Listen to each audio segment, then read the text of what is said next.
Praise Him. The Father is speaking to our hearts on this beautiful Shabbat.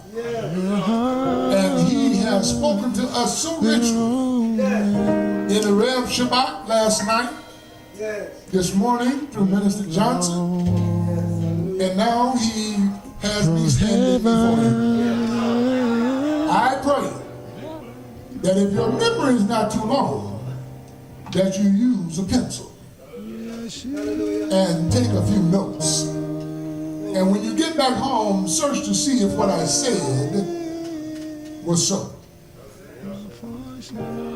We're going to talk today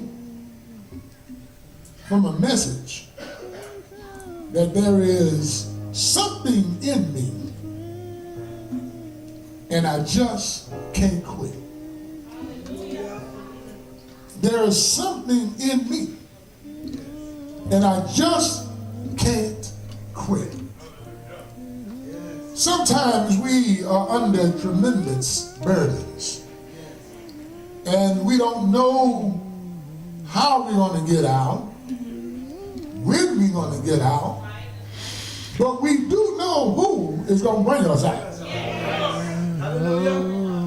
Because he specializes in things that seem impossible.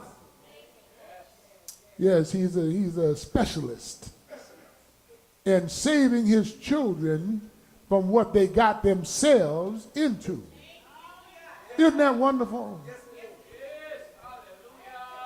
He sees and he knows our hearts. And he knows that we do some things sometimes that's contrary to his will. But yet he is willing to bring us out of what we got ourselves into. And sometimes the burdens get so heavy until we feel like we just want to quit.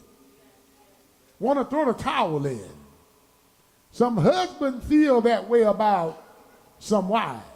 And some wives feel that way about some husbands. And some preachers feel that way about some congregations. And some congregations feel that way about some preachers. Yeah, I'm just tired. I'm ready to give it up. But then something rises up on the inside of you and tells you to stick around a while longer. Deal with it, because you got a deal with a spirit in you. Let me say that one more time. Somebody missed that. Deal with it, because you got a deal with it spirit in you. You got something in you that can deal with whatever comes up. No matter what it is or where it comes from, you have something in you that can withstand the forces that come against you. I don't know about you, but that's some shouting stuff right there. The Father made sure that when he fearfully and wonderfully made us, he put that thing in us that would make us able to withstand the fiery darts of the devil. And he got a whole arsenal that he throws at us from time to time. But yet we are able to stand. Or if you're one of those that's able to stand, say, I'm standing. Hallelujah. Let's go to Bereshit chapter 49. Genesis 49. Verse number 24.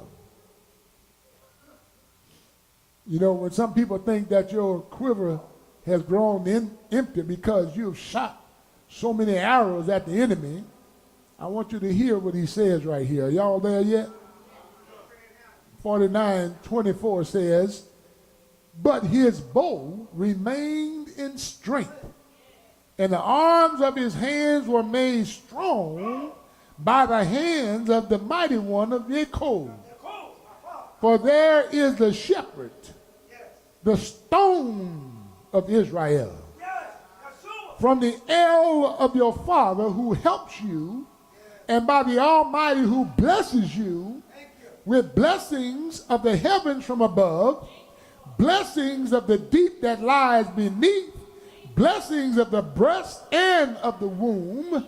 The blessings of your father have excelled the blessings of my ancestors up to the limit of the everlasting hills. They are on the head of Joseph and on the crown of the head of him who was separated from his brothers. You may be seated. Some people might have thought that Joseph would have given up when he had those dreams and he told his family what those dreams were and what they meant. They got upset with him. You know, who are you to say we're going to bow down to you? Joseph had no idea what the father was going to do with him, but you know, he went through some things. You know, when your brothers hate you so much that they pretend that they kill you. They really want to kill you. But the oldest brother there began to cry out. That was Reuben, saying, don't do that. Don't do that. We don't want to kill him like that. That's our brother. And so they said, well, this is what we're going to do. We're going to kill a lamb, and then we're going to take the blood of the lamb and put on his coat that daddy made for him. the coat of many colors, and nobody else had a coat, Brother Blackwell, so they're pretty upset with Brother Joseph, but Joseph didn't make the coat. Their daddy made the coat. If you're going to be mad with daddy. Why you take me on the boy? But anyway, when he made the coat of many colors and gave it to Joseph, they said, we're going to put the blood on it, and we're going to tell daddy that something killed that boy. We're going to get rid of him, threw him in a hole. Brothers and sisters, as they put this young man in that hole and left him there, they was figuring on how they was going to get rid of him. But then they had a bunch of these Ishmaelite travelers coming down the road, and they said, well, we're going to sell him like an old slave. Now, we talking about a boy who had everything. Parent who was a good provider. Parent who took care of his every need. I hope y'all can see the semblance of where I'm going, because, see, we got a father who took care of everything. He took care of our every need. And now he put a coat on us. It's not a coat of many colors, but it's a coat that resembles, that represents Yeshua, the Messiah, and the blood of the messengers on that coat. And now somebody then took our coat. Somebody took our coat and made it look like we're dead. Here we are. See, we getting quiet now because I'm talking about us. Here we are. Look like we dead. Look like we done got all the stuffings beaten out of us. Satan looking at us and saying, I done stomped them. I done beat them up. I've thrown them in the pit. I've sold them to the Ishmaelites. They sold him to Potiphar. Potiphar's wife lied on him and had him put into a dungeon. Somebody had dreams. He interpreted those dreams, and from there he was brought out of the pit. But the same one who was beat down, the same one who looked like he was out for the count, but he had something on the inside of him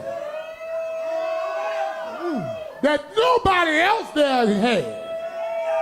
And that thing on the inside of him caused him to come to be second in command of all of Egypt. Don't tell me what y'all can't do. Somebody in here know what I'm talking about? You'd have been down before. Your bills wasn't paid right.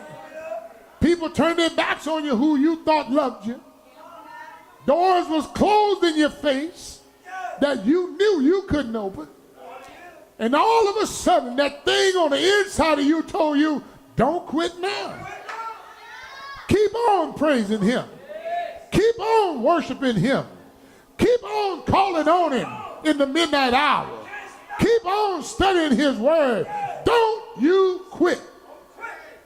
Because time is at hand. The kingdom is soon to come. Matter of fact, the writer told us that it's closer than you first believed. Can I get a witness in here?